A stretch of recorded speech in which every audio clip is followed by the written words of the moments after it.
Digital multimeter గురించి ఇవాళ వీడియోలో ఎక్స్ప్లెయిన్ చేయబోతున్నాను.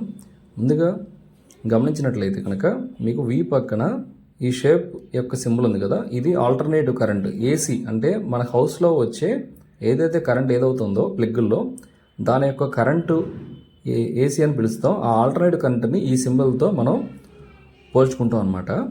అలాగే ఇది డీసీ కరెంటు, V పక్కన మైనస్ సింబల్, దాని కింద రాడ్స్ ఉన్నాయి కదా, ఇది డీసీ కరెంట్ యొక్క సింబల్ అనమాట. డీసీ అంటే ఏంటి, ఏసీ అంటే చెప్తాను. ఇది మనకి 220 ఇంట్లోంచి మనకి పెగ్గులో బయటికి ఏదైతే వస్తుందో అది ఏసీ కరెంటు. ఈ కరెంటుని డయోడ్స్ ద్వారా ఎప్పుడైతే డీఫిల్టరేషన్ చేస్తామో దాన్ని డీసీ కరెంట్ అంటారు. అది ఈ సింబల్తో మనం పోల్స్తాం. అంటే ఈ మల్టీమీటర్లో మనకి ఏమి ఇవ్వబడిందంటే ఆల్టర్నేటివ్ కరెంటు 200 నుంచి 600 దాకా చెక్ చేయడానికి ఆప్షన్ ఇవ్వబడింది. అలాగే డీసీ కరెంటు 2 వోల్టేజ్ నుంచి 600 వోల్టేజ్ దాకా చెక్ చేసుకోవచ్చని మనకి ఈ మల్టీమీటర్లో ఇవ్వబడింది ఆప్షన్. అలాగే మనకి ఇంకొకటి, ఇది బజర్.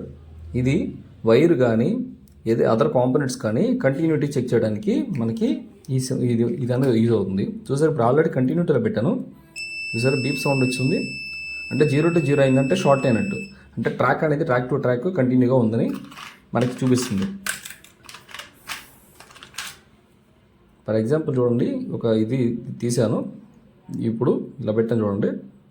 అంటే ట్రాక్ టు ట్రాక్లు చెక్ చేసుకోవడానికి లేదా అదర్ కాంపోనెంట్స్ షార్ట్ అయినాయా ఓపెన్ అయ్యాయా అన్న విషయం మనకి ఈ కంటిన్యూటీ ఆప్షన్ అనే యూజ్ ద్వారా మనకి అర్థమవుతుంది. అలాగే ఇది ఈ సింబల్ చూసారా, ఓమ్స్. యాక్చువల్ చెప్పాలంటే, మీకు అర్థమయ్యేలా చెప్పాలంటే, రెసిస్టర్ అనేది ఓమ్స్ లా సిద్ధాంతం ప్రకారంగా పనిచేస్తాయి. మనకి రెసిస్టర్ అనేది ఎలా ఉంటుందో చూపిస్తాను చూడండి. ఇది రెసిస్టర్. సో రెగ్యులేటింగ్ చేయడానికి ఈ రెసిస్టర్స్ అనేవి యూజ్ అవుతాయి. డీసీ కరెంట్ కావచ్చు, ఏసీ కరెంట్ కావచ్చు, దాన్ని రెగ్యులేటింగ్ పర్పస్ మనకి రెసిస్టర్స్ ఉంటాయి. ఇవి డిఫరెంట్ ఆఫ్ సైజెస్, 1 వాట్ నుంచి హెవీ వాటేజ్ దాకా ఈ రెసిస్టర్స్ అనేది మ్యానుఫ్యాక్చరింగ్ చేయబడతాయి. ఈ రెసిస్టెన్స్ చెక్ చేయడానికి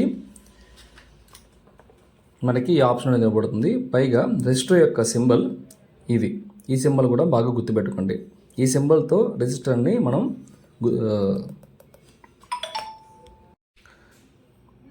మనం ఈ సింబల్ని రెసిస్టర్ చెక్ చేయడానికి ఆప్షన్స్ అన్నట్టుగా మనం ఈ సెక్షన్ని గుర్తుపెట్టుకోవాల్సి ఉంటుంది ఈ సింబల్ ద్వారా. ఇది ఆల్రెడీ చూసారా, ఇది ఆల్రెడీ స్పీకర్ సింబల్లో ఉంది. సో దీన్ని కంటిన్యూటీ కింద మీరు గుర్తుపెట్టుకోవాల్సి ఉంటుంది. సో వీడియో అర్థమయ్యేలాగా నేను ఎక్స్ప్లెయిన్ చేస్తాను అనుకుంటున్నాను. Thanks for watching.